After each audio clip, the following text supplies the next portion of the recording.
Good evening. I'm Andrew Stolbach. I'm an emergency physician and a medical toxicologist. That's a specialist in poisons and overdoses. And I'm going to tell a story titled Thin Red Blood, the case that Stalin was murdered. So February 28th, 1953, Joseph Stalin calls his high-level associates to his apartment to discuss the progress of an investigation into a plot against him. And then he died. So I am a specialist in poisons, I'm a specialist in overdoses, emergency medicine. I'm not a Kremlinologist, I'm not a criminologist, I'm not a detective, but I have a theory that Stalin was murdered by poison. Soviets were familiar and comfortable with the use of poisons. Now, whether it was this ricin-tipped umbrella, cyanide, radioactive isotopes, Soviet poisonings dated all the way back to the time of Stalin and before. Now, who was Joseph Stalin? Joseph Stalin was a bad guy. He may be responsible for more death than any other single person ever. Now, however you keep score, the amount of misery attributable to Joseph Stalin is great. Joseph Stalin achieved and consolidated power through a series of leadership purges with the assistance of his secret police. This gentleman was Stalin's secret police chief. One day, he fell out of favor with Stalin, he was tried, he was arrested, and he disappeared. And this is the thing with Joseph Stalin. Proximity to power didn't protect you. In fact, it might be more dangerous. If you thought you were too close, you might disappear. So now our story goes to the other side of the world. Wisconsin, 1933. A farmer comes to Joseph Link, a scientist. He comes to his lab with blood from a dead cow and 100 pounds of sweet clover hay that the cow had been eating. And he says, "Why did my cow die?" And Link says, "I'll get on that." 1941, Hitler invades the Soviet Union. Says Winston Churchill, "If Hitler invaded hell, I would say something favorable about the devil." Well, Stalin was that devil. No country was more responsible for the defeat of Hitler than Joseph Stalin, and then the Soviet Union, and no person was more responsible than Joseph Stalin. He told his soldiers not to retreat or else.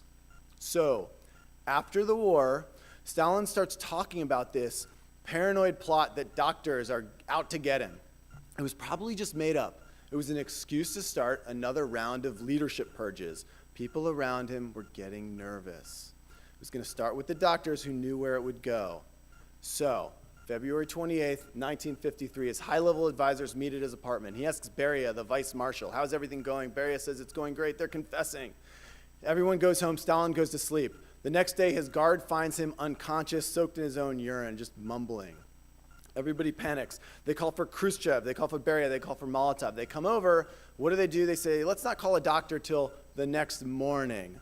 A doctor comes the next morning. Stalin's still unconscious, covered in urine. He's not making any sense. He gets the best medical care at the time, leeches, enemas, some other stuff.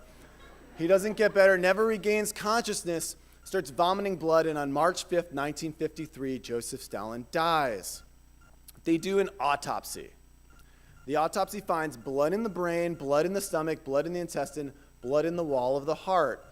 The doctor who writes the conclusion of the autopsy concludes that Stalin died from high blood pressure. All right. There's possible diagnoses here. On the left are causes of bleeding in your brain. On the right are causes of bleeding in your stomach.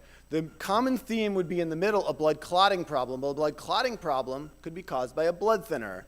Well, what blood thinner? Carl Link invented a blood thinner, warfarin.